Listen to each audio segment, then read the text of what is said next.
Well, welcome back to my channel. Today I'm going to be painting a custom Taylor head. Now here I have a couple of items that we're going to be using to complete the process. One of the most important is the hair color choice. This is Golden Glow and I got it at Walmart. It was like 50 cents. This right here is going to be the shade Agrex Earth Shade. And you know, before you do anything you should probably prep it by washing it. I use a little toothbrush and a little bit of very little soapy water. Here you see me like fixing some of the problems I had with the eyes. You know, a little bit of the over travel with the white paint. What I do is I simply take a paintbrush and I dip it in a solution of water with a little bit of soap, very little, and I can go ahead and clean up those areas that I kind of like went out of the lines on. And at this point we're seeing the laying on of the Golden Glow color. As you paint the hair, it's important to start at the edges and work towards the middle. You can see me working on the part right now. I'm starting in the middle of the part where it meets the scalp, and I'm continuing on to the broader areas of the head. This makes the overall effect of the hair a little bit more realistic because you have almost individual strokes where hair would naturally grow from the scalp. Especially on the top and on the front of the figure. This is important.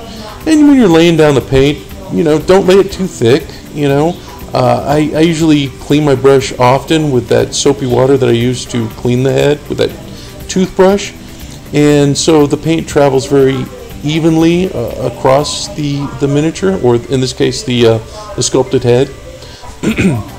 You'll see me working on the front now, using that same technique to kind of individualize the pieces of hair as they, you know, travel upwards towards the top of the head.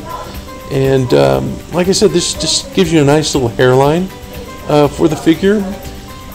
Do the same on the back. Here I am starting at the back, the nape of the neck, and working up towards the top of the scalp.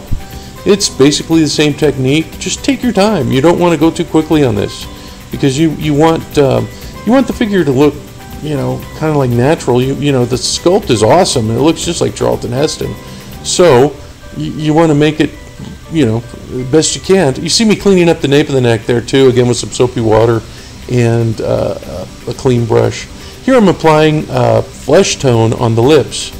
And you don't want to go crazy on this either. Again, you know, make sure that you have a clean brush and that the paint is thin and even as you paint it across the lips. You don't want it to look like lipstick.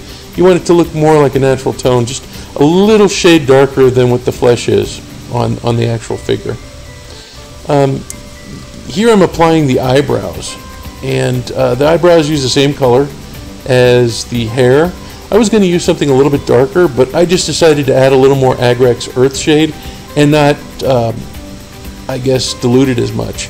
I have a hard time painting the eyes on camera, so I made sure that I got those centered before I did anything else. Here I'm applying the Agrex Earth Shade, and you'll notice that it's a little bit heavy. Actually, it's heavier than what I wanted. You see it's darker, but that's no problem because you can just take the paintbrush and you can dip it in some soapy water like I'm doing now and thin it out. You know, you can thin it as much as you like. Make sure that the paint has had time to dry as far as the Golden Glow color, because, you know, if not, it'll become a muddy mess, and that's not what you want. And you can see it still looks a little thick, but as I add more of the very diluted soapy water, it's not like you know, like maybe a drop. You know, you're not putting too much soap in there. It's just to keep the brush kind of like clean and the paint kind of even.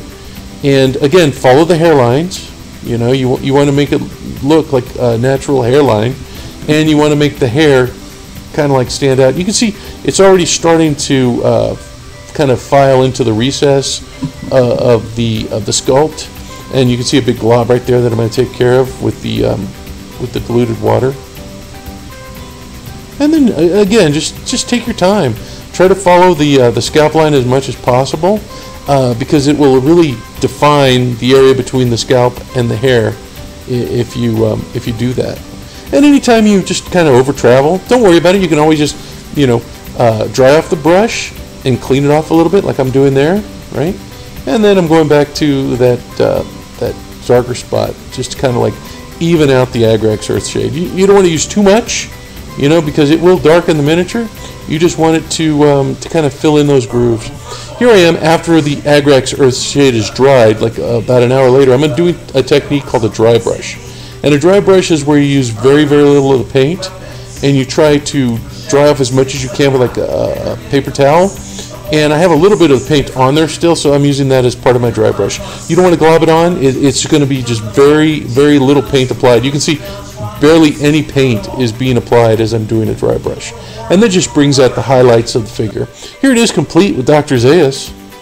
You can see how the hairline looks once you've kind of established it with that Agrax Earth Shade. And I think it came out pretty well. There's my other figure right next to it. Well, thank you for watching. I hope you enjoyed this film. I hope you try to do your own custom Mego figures. All right, you have a good one. We'll see you next time.